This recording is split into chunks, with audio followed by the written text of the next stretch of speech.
rencontré Michel durant mes études à Troyes. J'ai tout de suite été touchée par sa gaieté et par sa franchise. C'est quoi votre livre? Le Seigneur des Anneaux. Oh, j'ai essayé de le lire, mais franchement, pour voir une bande de types traverser la campagne en faisant des blagues, j'ai pas besoin d'ouvrir un livre. Nous avions pris l'habitude de rendez-vous réguliers, durant lesquels elle me racontait sa vie passée. J'ai su qu'elle avait grandi à Troyes et qu'elle avait rencontré Denis, son mari, à 17 ans. Et à 18 ans, paf, je me retrouve enceinte. Wow. Moi, je voulais partir de chez moi, alors on s'est mariés. Ben, c'est tout. Michel a eu 3 enfants, dont elle s'est occupée à temps complet. Les enfants, c'est goûté? Ah oui, sont. Denis, lui, a monté sa petite entreprise dans le bâtiment. Michel l'aidait en gérant la partie administrative. Et pour compléter leurs revenus, Michel gardait les enfants du voisinage en même temps que les leurs. C'était pas déclaré, mais bon, ça permettait d'arrondir les fins de mois. Quand les enfants sont partis, Michel a pris un emploi de caissière à temps partiel dans un supermarché local. Bonjour. Bon, Madame Germain, vous avez encore oublié de peser vos légumes. Malgré ses multiples demandes, Michel n'a jamais obtenu de temps complet. Mais bon, elle s'en sortait comme ça depuis 10 ans. J'étais en dernière année de mes études quand Denis a quitté Michel.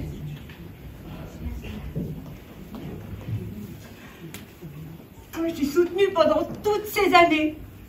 Et maintenant que sa boîte marche, il part avec tout. Tu trouves ça normal? Bien sûr, au début, elle était prête à tout pour le retenir. Je sens qu'il hésite. Ce matin, je lui ai fait une fellation. Il en réclamait tout le temps. Alors on ne sait jamais. Mais attends, il accepte, alors qu'il sait que tu te forces. Et puis est venue la résignation. Comment je vais faire toute seule? Tout ce que j'ai fait pour son entreprise, c'est lui qui en profite. J'ai droit à rien. Et enfin, la colère. Je lui ai fait sa compta à l'œil pendant 20 ans et maintenant il me jette comme une vieille chaussette. Mais de toute façon, sans moi, tu sais quoi? Il va se planter. Sa minette va le lâcher, mais quand il regrettera, il sera trop tard. Au bout de quelques mois, elle avait fait le deuil de son mariage. Oh, le soir, c'est génial. Je peux me coucher tranquille. J'ai jamais aimé le sexe. Mais avec lui, si c'était pas tous les jours, il commençait à râler. Et je ne repasserai plus jamais de chemise. Ouais, mais avec le temps partiel, Michel peinait à payer son loyer. Oh non, encore une facture. Alors, elle a commencé à faire des ménages, le matin, avant de partir au travail. Bon. Et puis, elle s'est bloqué le dos. T'as vu les seins que ça me fait? Bon, par contre, je peux plus faire les ménages. Ouais. Au bout de même pas un an, elle s'est résignée. Faut que je me retrouve quelqu'un. Il y a ce type au boulot, il m'a invité à dîner. Oh, il me plaît pas trop, mais il est gentil. Il a une bonne situation. Je crois que je vais accepter. Michel s'est installée avec Pierre. Elle a retrouvé une situation stable, mais elle repasse à nouveau les chemises.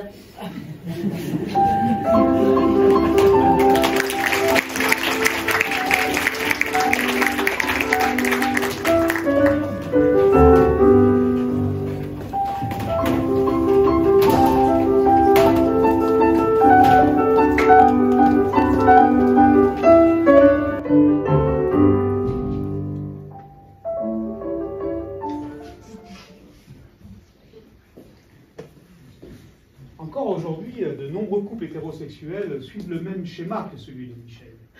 Les couples qui se forment dans l'idée d'un soutien mutuel. Si les conventions matrimoniales ne règlent pas la contribution des époux aux charges du mariage, ils y contribuent à proportion de leurs facultés respectives. Soutien mutuel qui, assez rapidement, tombe dans une répartition très genrée des responsabilités. L'homme travaille à plein temps à l'extérieur, représentant le principal apport financier du ménage.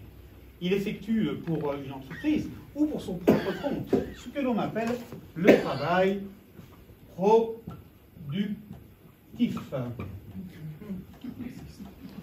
La femme, elle met sa carrière en retrait, souvent avec un temps partiel, pour gérer les tâches ménagères et parentales. C'est ce qu'on appelle le travail reproductif. À première vue, cela peut paraître comme un arrangement plutôt juste. Ah bah oui, chacun sa part. Sauf que... Le travail productif donne lieu à un salaire, Bah oui. à un statut social et une retraite. Tandis que le travail reproductif, lui, est invisible et gratuit. Avec ce mode de fonctionnement, c'est un peu comme si l'homme avait à la maison une employée bénévole qui gère son foyer et sa famille en échange d'un soutien matériel. Oui, mais cet argent n'est pas à elle et ne lui donne droit à aucune assurance, ni maladie, ni chômage, ni retraite. Bonsoir, chérie. Bonsoir, chérie. Je viens de coucher les enfants. Tu viens leur faire un bisou puis tu viens manger. Oh, cette vision du couple est horrible. Et l'amour dans tout ça.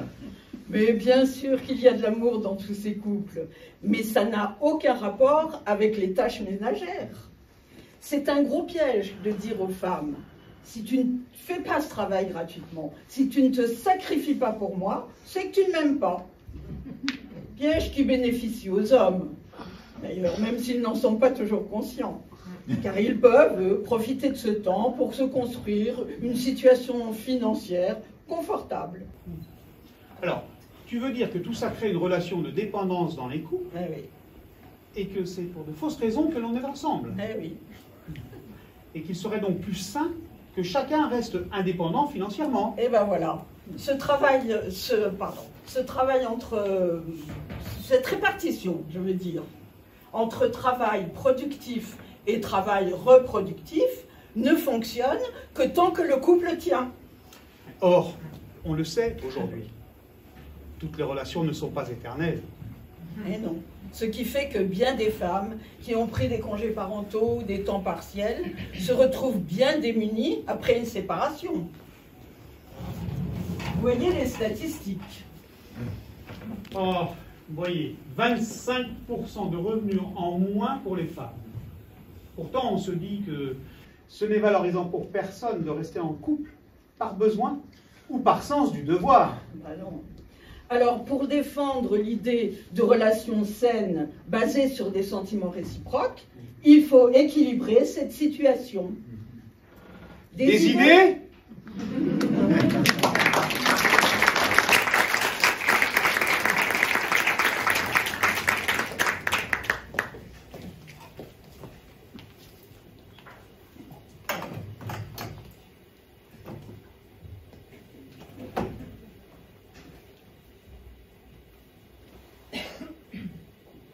Avec mon compagnon, on a toujours eu à cœur de ne pas empiéter sur les libertés de l'autre. Oui, tout à fait. Chacun pouvait sortir comme il le voulait, on ne râlait jamais. Oui, enfin, presque jamais. Il faut dire que parfois tu rentrais vraiment tard et vraiment bourré. Ouais, mais toi aussi. Oui. Quand on a eu notre enfant et que j'ai dû reprendre le travail, la vie s'est organisée comme pour la plupart des couples. Bah oui, je déposais le bébé sur son lieu de garde le matin. Et je le récupérais le soir. Cela veut dire pour moi, comme pour la plupart des femmes, quitter le travail beaucoup plus tôt qu'avant et devoir souvent lâcher une tâche en cours.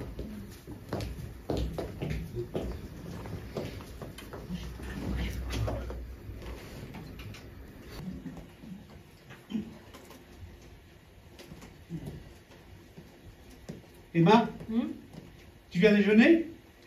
Oh non, je peux pas, je vais prendre un sandwich. Je dois absolument boucler ce dossier et comme je dois récupérer mon bébé ce soir, je peux pas rentrer tard. Désolée. Ça tente quelqu'un de boire un pot après le boulot? Ah, oui, grave.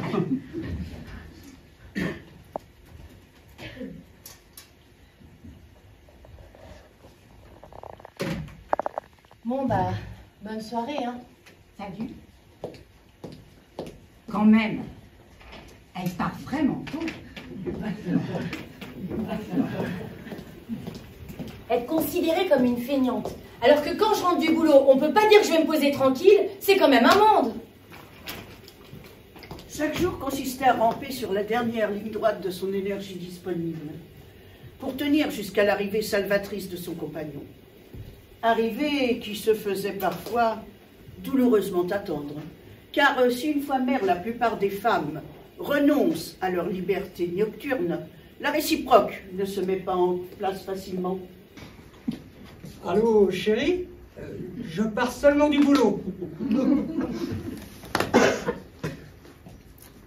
Je vais boire un pot avec mes collègues. Problème de transport, désolé. Oh.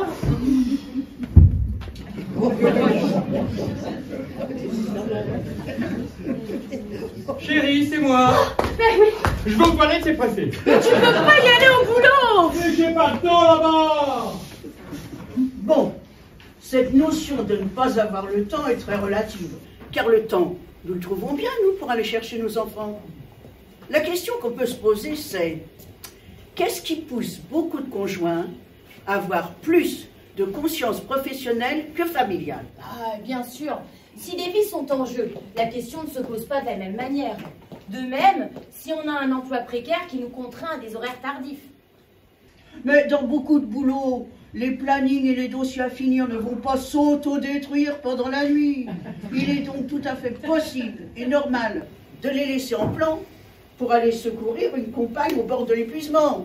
C'est vrai que dans tous les boulots que j'ai faits, j'ai vu des pères s'octroyer des journées souples et des pauses midi confortables. Eh, ça vous dit un petit resto de canard, là? C'est à 15 minutes. Des discussions passionnées dans les couloirs. L'avenir du management, c'est le lean. Les gens peuvent plus glander avec ça. Des écrans pas toujours pro. Matt se singe avec la grenouille.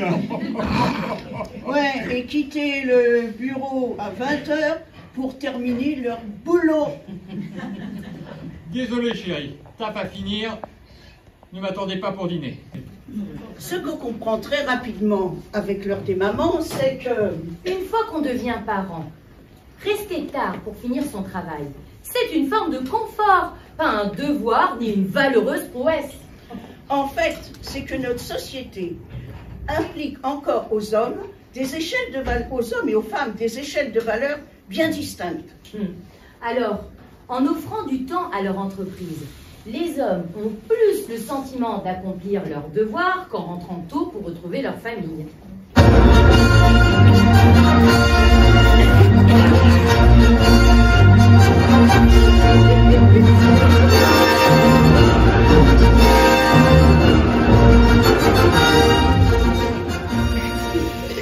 En France, il est à noter que le temps passé au travail est plus valorisé que le travail lui-même. Oui, mais ça veut dire que pour être reconnus, promus et récompensés, les salariés vont devoir montrer plus que leur capacité à être efficaces, leur capacité à sacrifier leur temps personnel au profit de leur employeur. Mais on admet généralement que les femmes, une fois mères, renoncent à ce mode de fonctionnement, même si cela implique que dans la foulée, elles abandonnent tout espoir d'évolution, de carrière et de salaire. Ouais. Moi, par exemple, j'ai un boulot que j'adore. Donc, j'ai tendance à donner beaucoup de temps à mon travail. Eh bien, dans mon entourage professionnel, on ne manque jamais de me faire remarquer que je néglige ma famille au profit de mon travail. Ça n'arrive jamais aux hommes. Pareil pour moi, qui assure les tâches familiales du quotidien. Parce que mes horaires sont plus souples que ceux de ma femme. Je vois bien que c'est perçu comme une faiblesse. Je t'assure qu'il faut beaucoup de courage pour affronter le regard de la société, qui te considère comme faible. L'autre jour, il était 18h, je dis à mon collègue, je pars pour aller récupérer ma fille chez la nounou. Tu sais ce qu'il me répond? Non. Pourquoi? Ta femme est pas là? Oh. On se retrouve cloisonné de force dans des positions où les femmes remplissent des tâches qui ont beaucoup de sens, mais sont épuisantes, peu valorisées et coûteuses en termes d'argent et de carrière. Tandis que les hommes tendent à rester murés dans une attitude présentéiste, dénuée de sens, mais qui leur ouvre des possibilités financières et professionnelles. Oui, pour sortir de là, il faut trouver un moyen d'éclater ce cloisonnement. Allez, hop. Et pour ça, il faut questionner nos échelles de valeurs respectives. Pour moi, c'est celle-ci qu'il faut inverser. Eh oui. Et pour commencer, luttons contre le présentéisme. Et arrêtons de valoriser le fait de sacrifier du temps pour nos entreprises. Et donc, je me disais, hier soir, en quittant le boulot à 22 h, Mais qu'est-ce que tu foutais au taf à 22 h? T'as pas de vie ou quoi? Et Travaillons moins.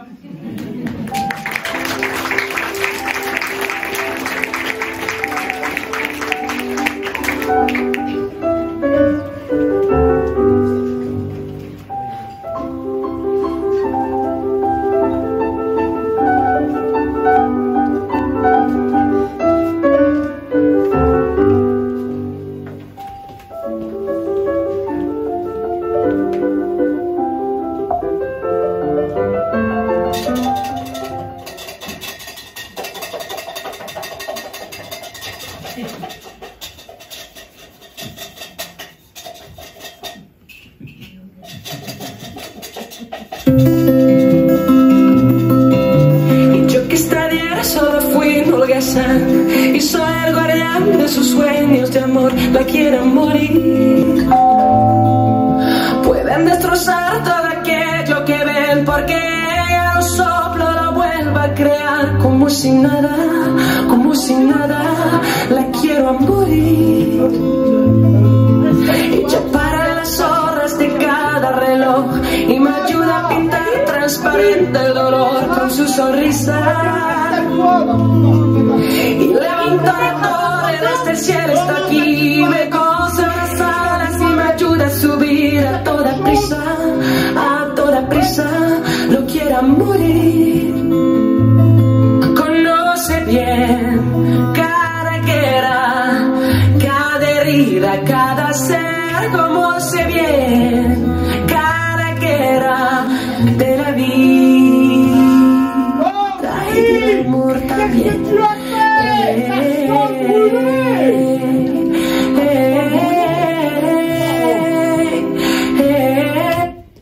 Comment, qu'est-ce que j'ai fait? Mais tout!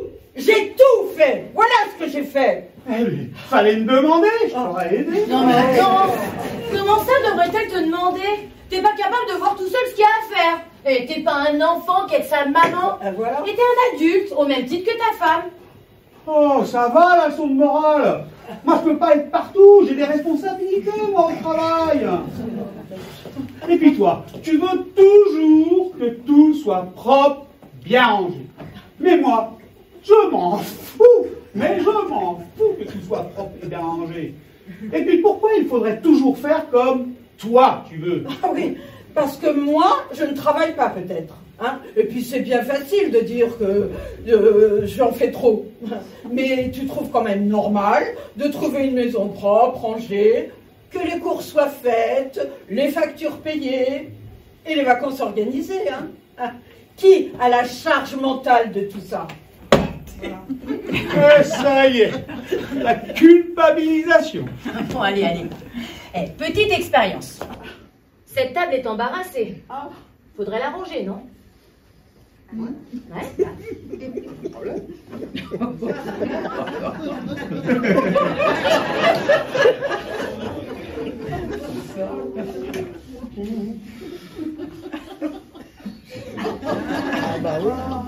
Sérieusement.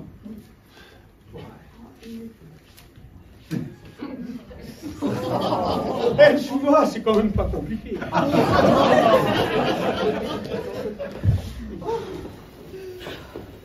Ah merde, on n'a pas rangé les légumes en rentrant de la map. Ah zut, il n'y a plus de moutarde. Bon ben je vais le rajouter sur la liste. Je suis désolée. Oh, mon chéri, on va réveiller. Fais dodo, là, fais dodo, là. Tout va bien. Tout va bien. Fais dodo. Bon, bah, faut quand même que je range tout ça.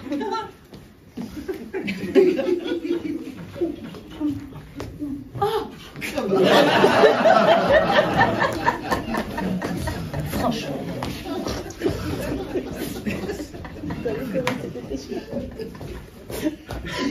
Tu as vu le temps qu'elle a mis par rapport à moi? Et en plus, tu l'as vu.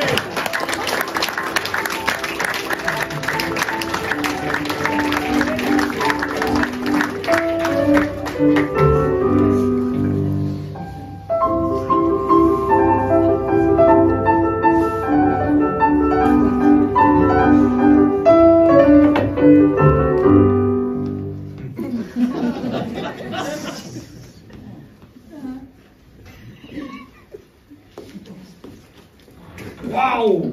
La cellulite!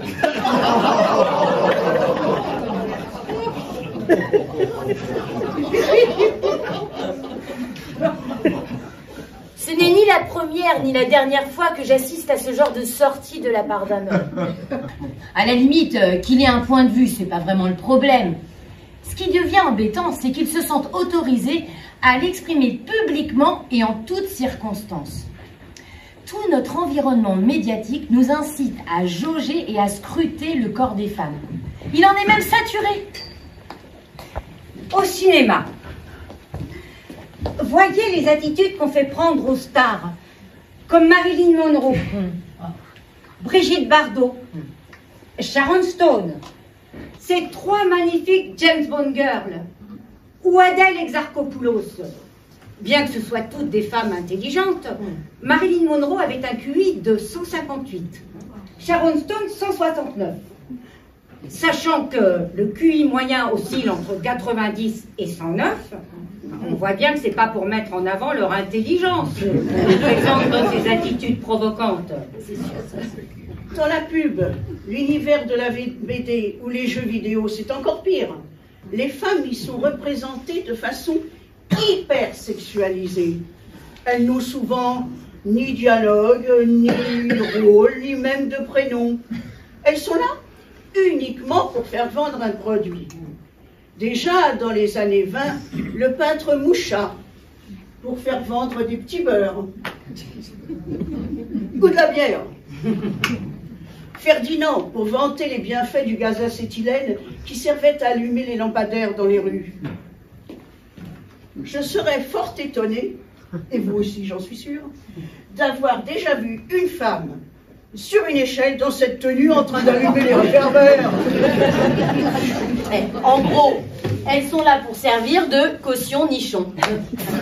Dans les années 50, le progrès était censé libérer les femmes.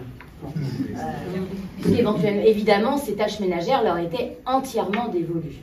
Dans les années 80, les pubs comme « J'enlève le haut et puis le bas » ont fait scandale. Ah oui, on aurait pu penser que ça allait contribuer à faire évoluer les mentalités. Et pourtant, dans les années 2000, on a eu celle-ci. Incroyable. Et puis celle-là. Ça, c'était censé faire vendre une voiture, hein. Alors, de ménagères sexy, les femmes deviennent des objets de fantasmes sadiques. Heureusement, sous la pression des féministes, cette pratique a cessé. Mais pour vendre un parfum ou une crème de beauté, on voit encore ce genre d'attitude. Et que penser de celle-ci? Oui, on fait poser souvent les femmes dans des positions et des tenues complètement improbables vu le contexte. Et aller combattre des zombies en string, franchement, je vous souhaite bon courage. Et si vous observez bien ces images, vous constaterez l'usage fréquent de la position fesses-seins, complètement irréaliste d'un niveau comique, mais qui permet aux spectateurs de mater les deux en même temps.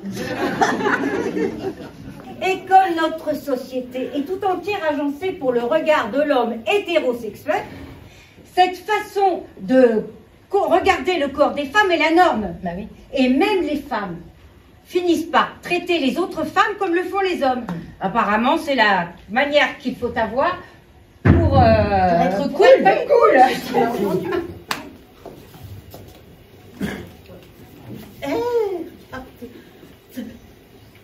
Elle est canon, la fille, là-bas, qu'est-ce qu'il y a? Ah ouais, t'as raison, elle est canon. Bon. Et si c'était un homme qu'elle trouvait beau? Il est pas mal, le mec, là-bas. Ah ouais. Ah, je sais pas, moi, je suis hétéro. Alors, quel est le problème? Que pose le fait que dans la pub, le cinéma, le corps des femmes soit mis en scène de façon dépersonnalisée pour le plaisir du regard masculin et hétéro?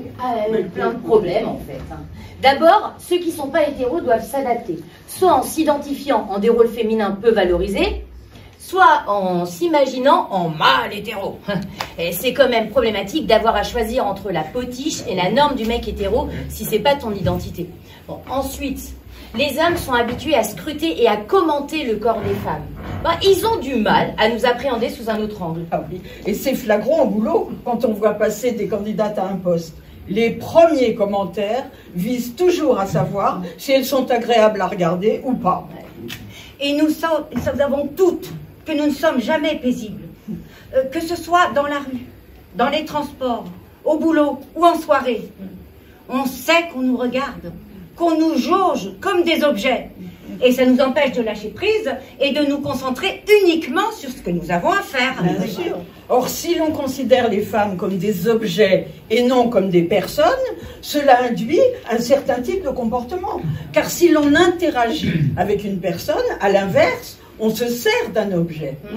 Et voir les femmes comme des objets pose les problèmes du respect et du consentement.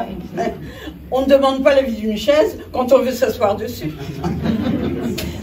Alors je suggère qu'on fasse toutes et tous un effort pour arrêter de démembrer visuellement le corps des femmes. Ça nous permettrait de penser à des choses plus intéressantes. Et surtout, éduquons nos filles à ne pas se sentir comme des objets et ne pas l'accepter d'être considérées comme des objets. Et nos garçons, à regarder les filles comme des êtres humains, leurs alter ego.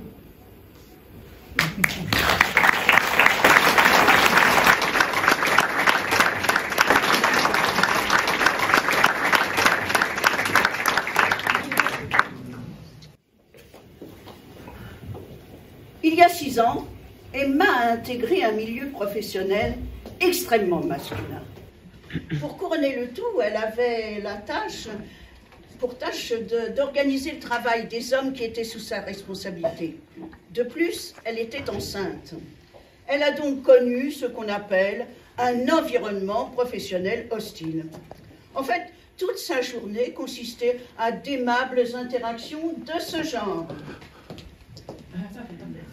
Dis donc, je peux t'embêter 2 minutes? Oh, attends la fin de ma chanson. Tu m'avais dit que tu me livrais hier, et je n'ai toujours rien. Il y a un problème? Attends, je regarde.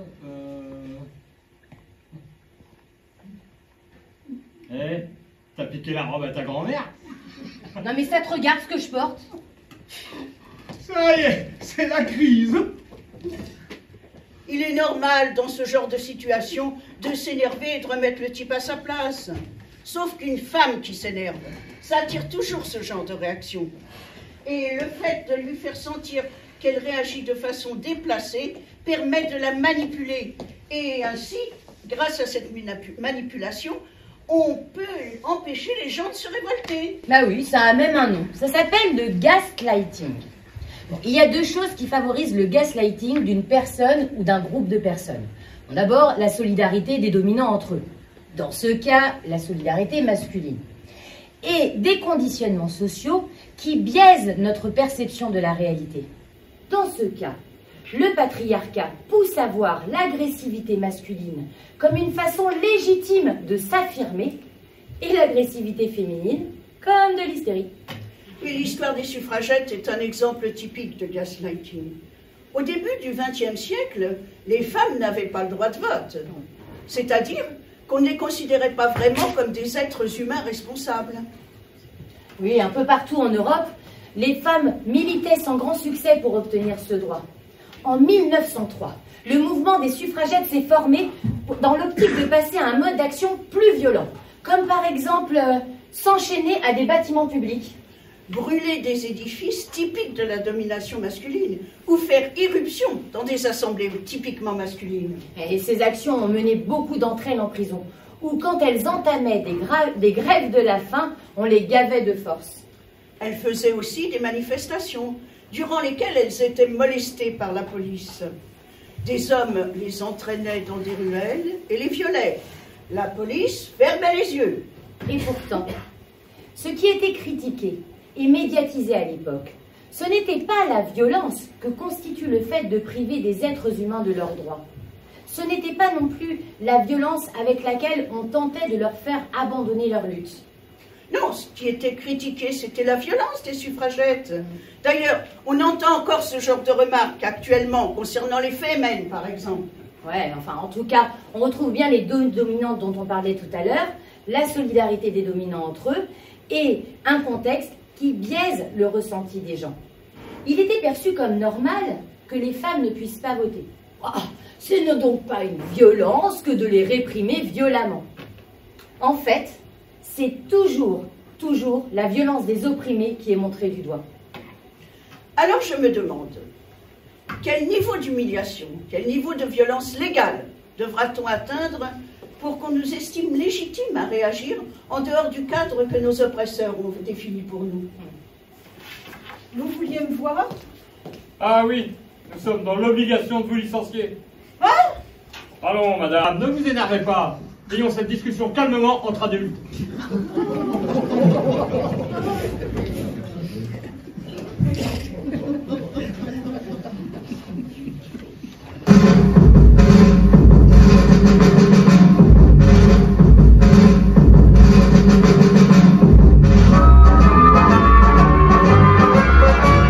Nous sommes les soldats de la révolte, partis en croisade pour que les femmes votent. On adore les hommes, le bien est très gentil, mais quand ils sont en groupe, c'est le jour et la nuit. Unissons-nous, rendons fiers nos mères, main dans la main, menons notre guerre. Avec nos filles à nos côtés, chantons pour notre liberté. Voilà, les sœurs suffragettes.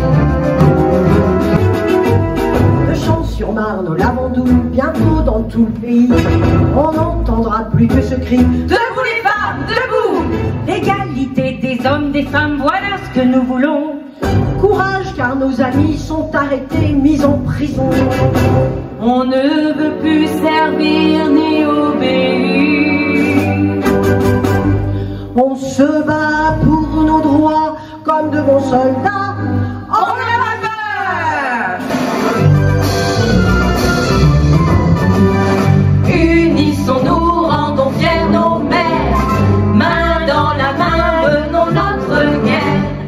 Avec nos filles à nos côtés, chantons pour notre liberté. Voilà, voilà, voilà, les sœurs suffragettes.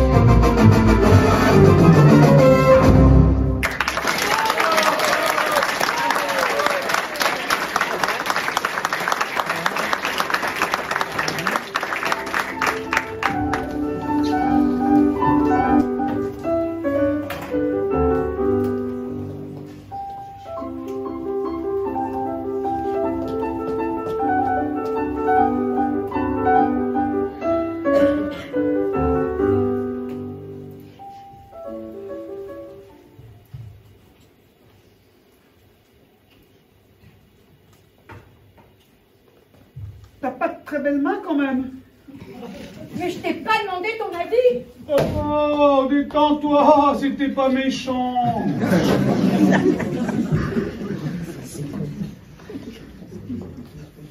Oh, t'as pris du cul. Eh, relax. c'est pour que tu saches. Vraiment, tu m'as vexé. Hein. Ah, c'est pas grave. Eh, la prochaine fois, mets des pantalons moins serrés, ça se verra moins.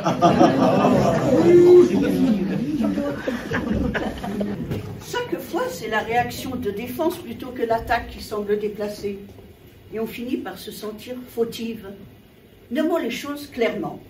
Faire croire à une personne blessée qu'elle est fautive, c'est de la manipulation émotionnelle.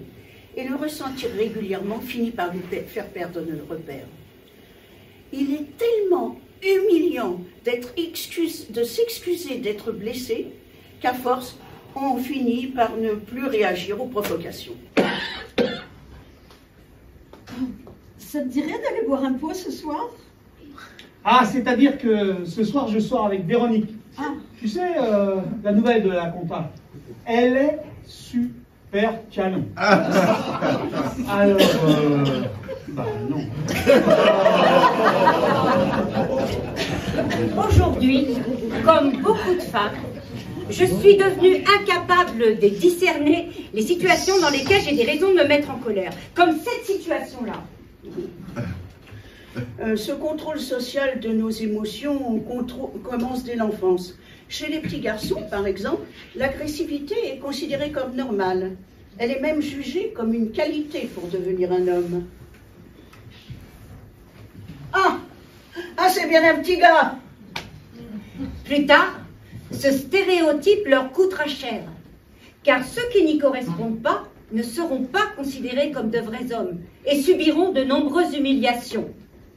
Un de mes copains a reçu une bouteille pleine d'urine parce qu'il jouait à des jeux de filles. D'autres garçons, pour ne pas subir ces brimades, tentent de prouver leur virilité par des comportements à risque. Un de mes camarades a perdu un testicule en jouant à la bagarre. Mais enfin, les petites filles ne connaissent pas ce problème, parce que très tôt, on contrôle leur agressivité. Mais qu'est-ce qu'elle t'a fait, cette poupée? Tout au long de leur vie, on va leur apprendre à être douces, calmes, considérant leur agressivité comme inadéquate. Une fois à l'âge adulte, on va dire d'une femme qui se fâche qu'elle est émotive ou irrationnelle, car la colère n'est pas perçue comme une émotion normale pour une femme. Une femme qui se fâche a un problème. Elle a ses règles. Le problème reste toujours dans notre tête ou notre corps. Mais jamais extérieur. On a même inventé des mots spécifiques pour les femmes qui se fâchent. Comme hystérique, qui vient du mot utérus, créé juste pour nous. Ou le fameux mot mégère, inventé tout spécialement pour les femmes qui en avaient par-dessus la tête de se taper tout le boulot à la maison. Ou des chieuses. Bon, enfin, ne voulant pas passer pour hystérique, mégère ou chieuse, nous finissons par nous taire ou manifester nos émotions d'une façon lissée, détournée, pour ne pas paraître agressive. T'es en retard. Non, c'est trop agressif. Je t'attendais pour dîner. Non, ça va pas encore. Je t'attends pour manger. Oui, enfin, je ne dis pas que la finalité est de se hurler les uns sur les autres. J'en peux plus de ton linge qui traîne. J'en peux plus que tu râles pour tout. Mais canaliser sa colère ne veut pas dire l'étouffer, car elle finit toujours par nous revenir en boomerang, par des manifestations physiques, eczéma, ou des troubles alimentaires, anorexie, boulimie, et surtout parce que la colère est une émotion saine face à tout un tas de comportements inadmissibles, irrespect, provocation, agression physique ou verbale. Quand j'étais serveuse, un client m'avait dit: bon, mademoiselle, faut mettre un string. On voit la marque de votre slip, là. Se faire mettre une main aux fesses dans le métro en se faisant traiter de cochonne et ne rien arriver à dire parce que nous avons pris l'habitude d'étouffer nos réactions en situation d'agression, c'est le quotidien de la plupart des femmes. Nous exécutons un numéro d'équilibriste quotidien. coincés entre les injonctions de savoir se défendre et les accusations d'hystérie. Nous poursuivons ce numéro dans toutes les facettes de notre vie. Sociale, familiale et bien sûr professionnelle. C'est flagrant dans le monde politique. Ouais! Ouais! Les Français n'en peuvent plus. Ouais!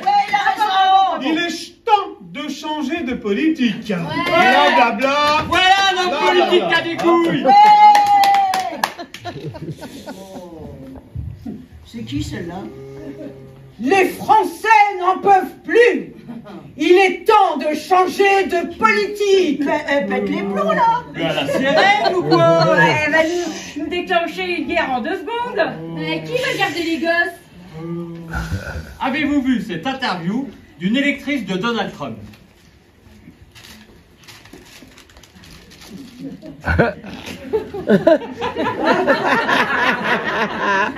femme ne peut pas être président à cause des hormones. Et déclencherait une guerre en 10 secondes.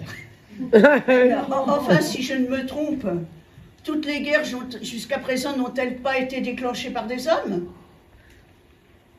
Bah, si. Les femmes connaissent bien ce stéréotype et font avec, mais aucune d'elles ne prendrait le risque de vociférer. C'est notre projet!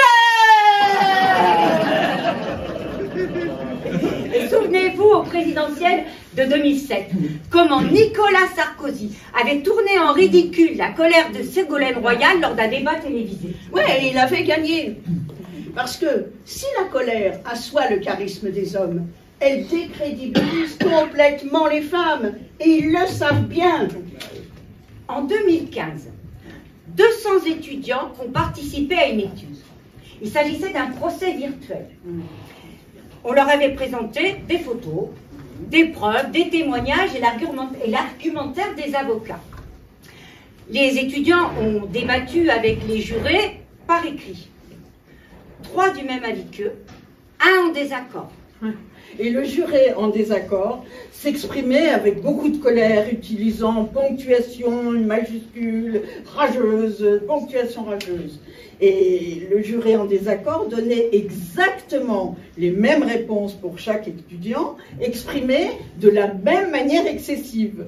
Sauf que, dans la moitié des cas, il s'appelait Jason, et dans l'autre moitié, Alicia.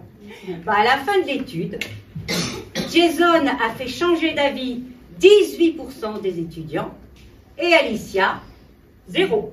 Encore pire, la colère d'Alicia n'a fait que conforter les étudiants sur leur opinion initiale. Une fois qu'on a constaté tout ça, que faire? Moi, j'ai mis en place quelques règles simples qui me permettent d'agrandir ma zone de confort émotionnel. C'est-à-dire? Eh bien, si quelqu'un me met mal à l'aise, je m'autorise à la mettre mal à l'aise à mon tour. Sans hausser la voix, sans m'énerver, mais sans céder pour autant. Tiens.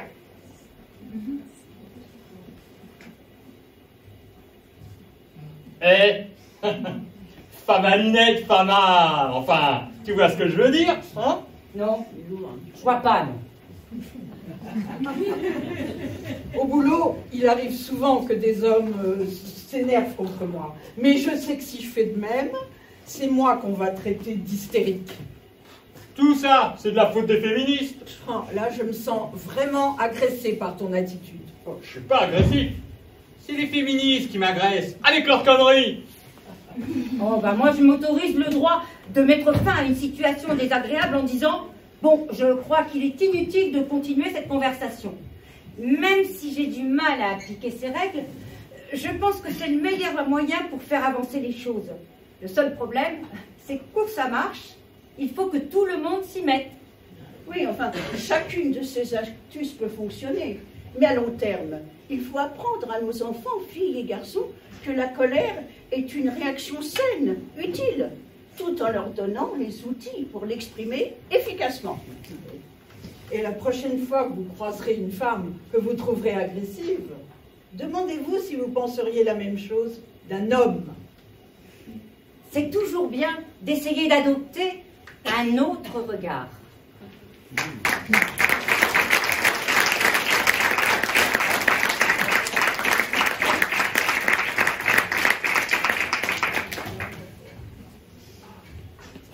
Vous vous souvenez de la collègue chez qui Emma était allée dîner et qui s'était disputée avec son conjoint? Le lendemain, elles s'en avaient discuté toutes les deux. Il ne se rend pas compte de tout ce que tu fais. Est-ce que tu as déjà essayé de rentrer tard pour qu'il soit obligé de s'occuper des enfants? Il comprendrait peut-être. Ah bah oui, j'ai déjà essayé. Avant, le mardi soir, j'allais à la danse. Mais quand je rentrais, il était de super mauvaise humeur et faisait la gueule. Alors, j'ai laissé tomber. Mais de ce fait, c'est toi qui es de mauvaise humeur. Non, mais moi ça va. Hein. La plupart du temps, j'arrive à rester sympa. Vous constaterez qu'en plus de se taper la majorité des tâches, elle prenait soin d'épargner l'humeur de son conjoint. Regarde, ça, ils en font au beurre de cacahuètes. Alors, j'en ai acheté pour Rémi. Ça lui fera une surprise en rentrant du boulot. Bon, ben, on a bien mérité de bière. Hein. Oh non, je suis désolée, je vais rentrer. Je suis déjà sortie hier et Thierry est crevé. Je vais l'aider à gérer les gosses. Désolée. Qui de nous n'a jamais connu ce genre de situation? Le problème, c'est que la volonté de ne pas blesser les autres implique pour nous d'empiéter sur notre propre confort émotionnel. Oh, mon petit, vous êtes ravissante dans cette robe. Merci, Jean-René. Si je lui dis que c'est inapproprié, il va se vexer. Le travail émotionnel, c'est-à-dire la possibilité de moduler notre expression en fonction des attentes des autres, a été étudié par des sociologues. Cela se constate dans de nombreux cas et dans les relations employeur-employé, vendeur-client, usager. Un exemple, les hôtesses de l'air. Il vous fallait autre chose, monsieur? Encore un joli sourire et je vous laisse tranquille. S'il laisse sa main 2 secondes de plus, je vous mets dans son plateau. Mais dans les métiers du soin et de la santé, le travail émotionnel est attendu de tous les employés, indépendamment du genre. Bonjour, Madame Roger. Bonjour. Oh, vous m'avez l'air en pleine forme aujourd'hui. Vous constaterez qu'en plus de gérer leur famille, les femmes gèrent le confort émotionnel de leur entourage bien au-delà des relations employeur-employé, usager. Qui veut se cotiser pour le départ de Jean-René? J'ai apporté une plante pour décorer le bureau. J'ai fait une galette des rois. Et ça ne s'arrête pas à la porte du bureau. Je suis malade. J'ai la gorge grave. Je vais te prendre un rendez-vous chez le médecin. T'apporter un grog, une tisane, de la belladonna, de l'extrait de cranberry bio à la terre glaise, selon le degré de hippitude. Car en prenant en charge la santé de nos conjoints à leur place, j'ai fait un gratin de fenouil. Ça va aider pour des problèmes digestifs. Ah, super. Parce que j'ai mangé à midi une choucroute au boulot. J'ai un peu mal au ventre. car en gérant les relations familiales, même quand ce ne sont pas les nôtres... Ah, pense à souhaiter l'anniversaire de ta mère. Tu sais, c'est demain. Ah, cool, merci. En anticipant leurs moindres désirs avant même qu'ils ne soient exprimés. Chérie, je t'ai acheté des caleçons en solde. J'ai vu que t'en avais plein de troués. Génial. Regarde. Oh, celui-là, il est beau. Super. Nous devenons progressivement leur mère et leur infirmière, plutôt que leur partenaire. Allez, tiens, bois de l'eau, t'en as pas bu de la journée. Et puis, il est tard. Tu devrais aller te coucher. Demain, on bosse. J'entends souvent des hommes se plaindre du manque de libido de leur partenaire. Mais de quoi plus normal, puisque la relation d'égal à égal s'est transformée petit à petit en relation de mère à enfant. Chérie, j'ai une idée. On fait l'amour. T'as pensé à ton rendez-vous chez le dermatologue? D'autant que si le travail émotionnel ne s'arrête pas à la porte du bureau, il ne s'arrête pas non plus à l'entrée de la chambre. Car la sexualité hétérosexuelle est encore rythmée de nos jours par le plaisir et l'orgasme masculin. Et traditionnellement, le sexe s'arrête donc quand celui-ci est atteint, indépendamment de la satisfaction de la partenaire. Une étude menée par l'IFOP en 2015 dit que 49% des femmes peinent à atteindre l'orgasme lors d'un rapport. Et 30% simulent l'orgasme régulièrement. Ça va encore plus loin, puisque de nombreuses femmes prennent le soin de rassurer leur partenaire sur sa puissance sexuelle. Et cela malgré la frustration, soit en inventant un orgasme qui n'a pas eu lieu. C'était bien? Je t'ai fait jouir? Oui, oui. Soit en minimisant la frustration. Non, mais c'est pas grave. Le plus important, c'est de te sentir en moi. Bon, en conclusion, être sans arrêt attentive aux besoins d'autrui représente pour les femmes une charge mentale invisible et continue. Car si c'est plutôt bien de s'occuper des autres, il reste que cet effort est souvent à sens unique.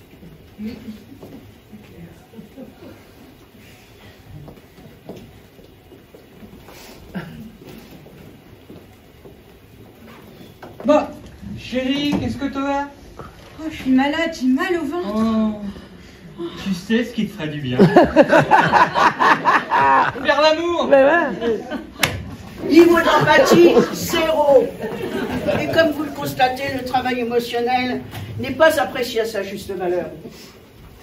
Tu réponds jamais à mes SMS dans la journée quand je te demande si ça va. Si je réponds pas, c'est que ça va.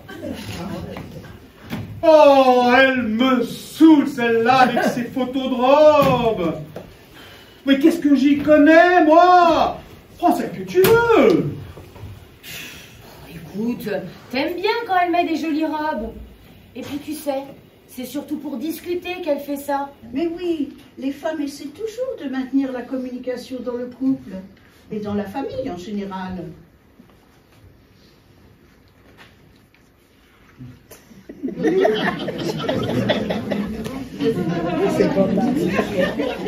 T'as répondu à l'invitation de ton collègue? Non, mais on peut pas y aller.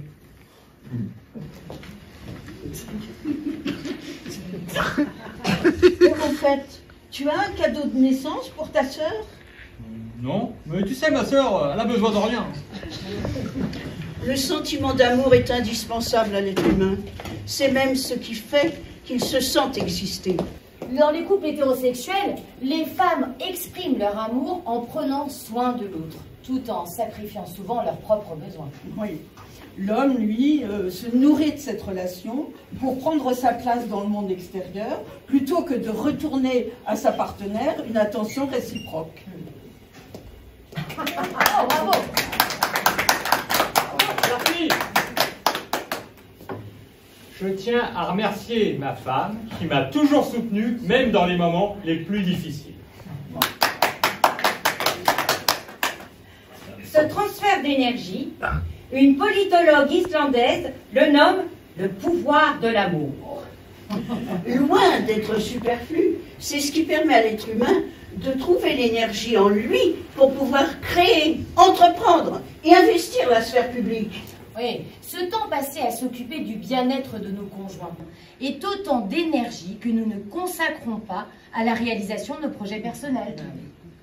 Karl Marx a mis sa servante enceinte et l'a chargée de s'occuper de sa femme malade. Femme qui participa à la rédaction du manifeste du Parti communiste, mais qui ne sera jamais créditée. La femme d'Albert Einstein a participé à ses recherches. Il l'a quittée, mais ne l'a jamais créditée dans ses travaux. Sans parler de toutes les femmes qui ont soigné et soutenu leurs compagnons vieillissants jusqu'au bout. La réciproque étant beaucoup plus rare. D'après une étude menée aux USA entre 2015 et 2017 sur des patientes et des patients atteints du cancer, les femmes malades étaient quittées dans 20,8% des cas contre seulement 2,9% des hommes. Pourtant, les hommes, eux aussi, gagneraient à une meilleure répartition du travail émotionnel, car ils peinent à se débrouiller seuls, sans le soutien social et ménager de leurs conjointes. On constate une surmortalité chez les hommes veufs due à l'isolement social. Que faire pour que ça change? Oh, je vois déjà venir les « y a qu'à lâcher prise », les « personne vous demande de faire tout ça ». Sauf que, dans le cas des hommes veufs, tout ça, c'est ce qui nous fait nous sentir humains, nous permet de créer, d'entreprendre, et même de rester vivants. Et puis, avons-nous vraiment envie d'un monde sans empathie, où personne n'a d'attention, de petits soins ou de petits gestes pour son entourage? C'est facile de dire que c'est inutile quand on en profite au quotidien et qu'on ne s'en rend même pas compte. Bah oui, d'ailleurs, je connais des tas de femmes qui, elles, rêveraient justement de ces petites attentions, de ces petits gestes. Sauf que, ou même juste un peu d'écoute. Sauf que pour ça, bah, elles payent. En allant chez le coiffeur ou l'esthéticienne, par exemple. Bon, ce qu'il faut, c'est mieux répartir ce que vous appelez le travail émotionnel. Ben oui. Ben oui, tout à fait. Qu'il soit effectué par tout le monde, indépendamment du genre. Oui, mais pour notre génération, c'est compliqué. Parce que on a des dizaines d'années de conditionnement derrière nous. S'intéresser aux autres, leur faire plaisir, les soutenir quand c'est nécessaire, c'est plutôt chouette. Bien sûr, mais il ne faut pas pour autant oublier nos propres besoins. Ouais, mais pour ça, il faudrait que ce soit réciproque. Alors nous, les femmes, devons apprendre à formuler nos besoins, à dire quand quelque chose nous dérange. Mais ça ne suffira pas à faire avancer les choses. Oui, les femmes doivent casser les codes, ne pas toujours anticiper nos désirs. Cela nous permettrait une prise de conscience sans doute. Oui, eh bien nous pensons que ce serait aux hommes d'investir cette sphère émotionnelle, en étant plus à l'écoute, plus empathiques. En tentant de comprendre et de satisfaire, eux aussi, les besoins de leur entourage. Ça ferait une société meilleure, non?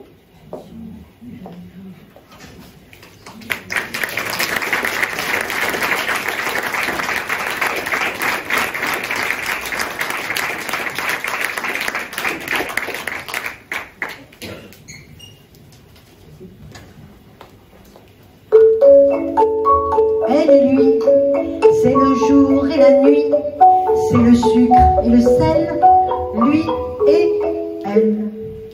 Il est fromage et les desserts, il est sauvage et les solaires, il est poker et les tarots, il est cancer et les taureaux. Ils sont comme ça, comme chien et chat, avec des hauts et puis des bas. Donc il est sourd, elle est aveugle, elle range l'amour au garde-meuble. Elle est bavarde, il devient muet, mais la regarde sans arrêt. Elle et lui, c'est le jour et la nuit, c'est le sucre et le sel, lui et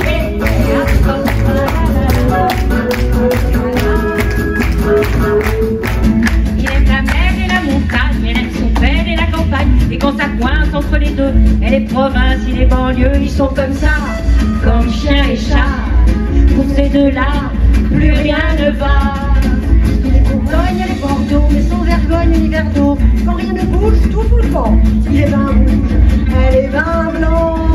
Elle et lui, c'est le jour et la nuit, c'est le sucre et le sel, lui et elle.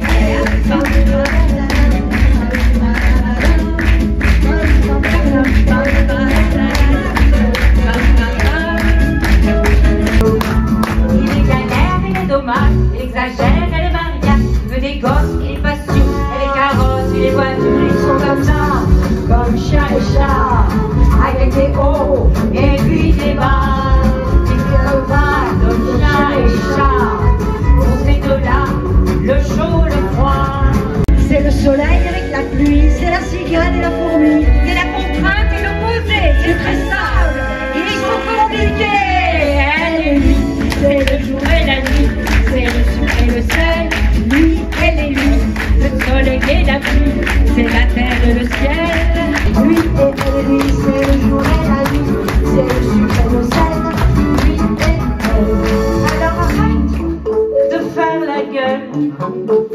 vois bien qu'on n'est pas les seuls.